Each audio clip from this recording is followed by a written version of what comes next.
All right. Hello, everybody. Happy Monday. It's been a weird couple of weeks not being in school. I miss my kiddos so much.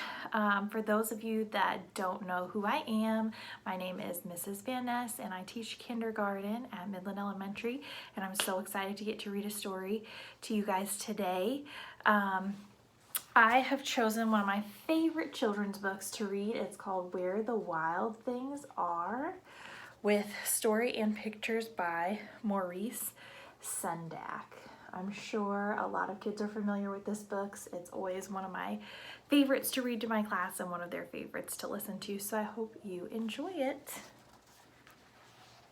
It has some of the coolest illustrations.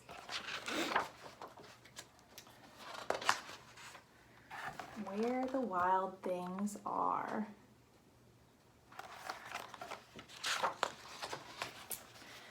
The night Max wore his wolf suit and made mischief of one kind,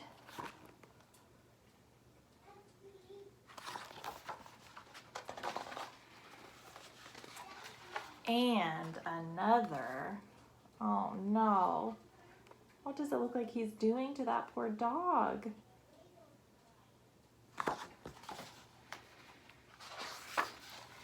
His mother called him Wild Thing, and Max said, "I'll eat you up." So he was sent to bed without eating anything. How does it look like Max is feeling in this picture? Can you see his face?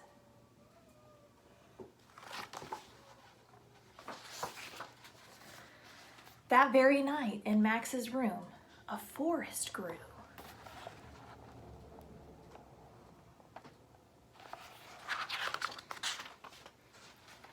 And grew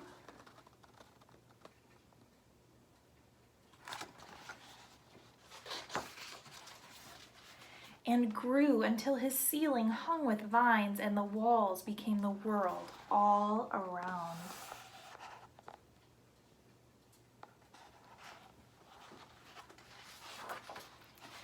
And an ocean tumbled by with a private boat for Max, and he sailed off through night and day.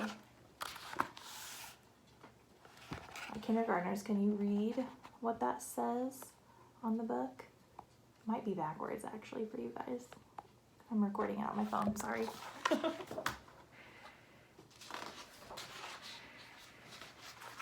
And in and out of weeks and almost over a year to where the wild things are.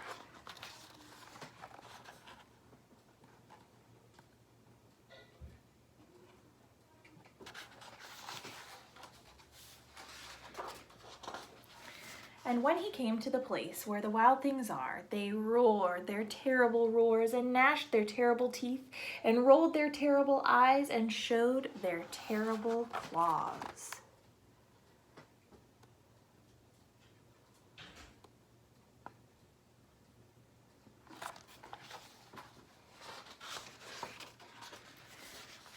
Till Max said, "Be still," and tamed them with the magic trick of staring into all their yellow eyes without blinking once, and they were frightened and called him the most wild thing of all. Can you do what Max did? Can you stare into their eyes and not blink at all and scare them still?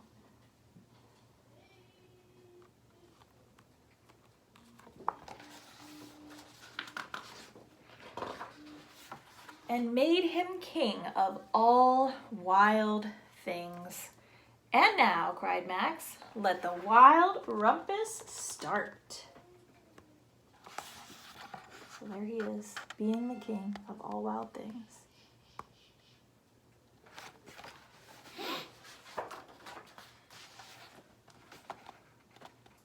What does it look like they're doing at the wild rumpus on these wordless pages?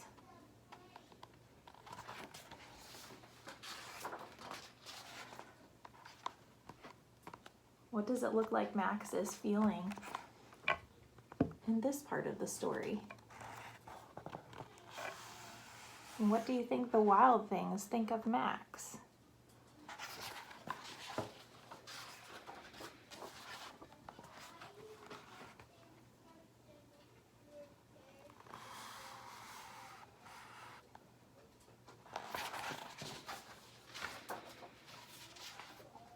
"Now stop," Max said, and sent the wild things off to bed without their supper.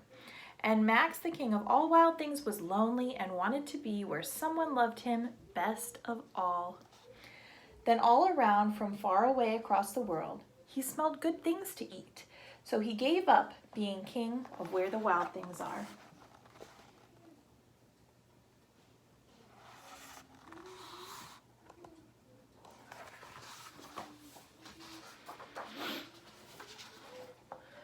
But the wild things cried, "Oh, please don't go. We'll eat you up. We love you so." And Max said, "No." The wild things roared their terrible roars and gnashed their terrible teeth and rolled their terrible eyes and showed their terrible claws. But Max stepped into his private boat and waved goodbye.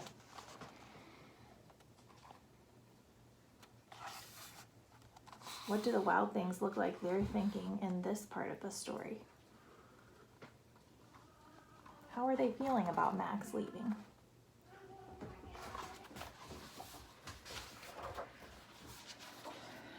And sailed back over a year and in and out of weeks and through a day.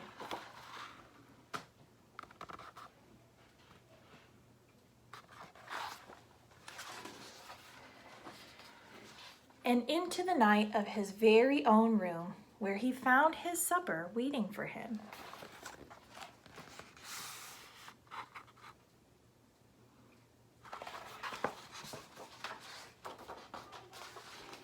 And it was still hot. I hope you guys really enjoyed the story of where the wild things are. I hope you answered some of the questions that I was asking you along the way. And if you have a journal at home, or if you have even just some plain paper, I would love for you to write about something that you loved from this story, where the wild things are. You can write about where you think the wild things are from.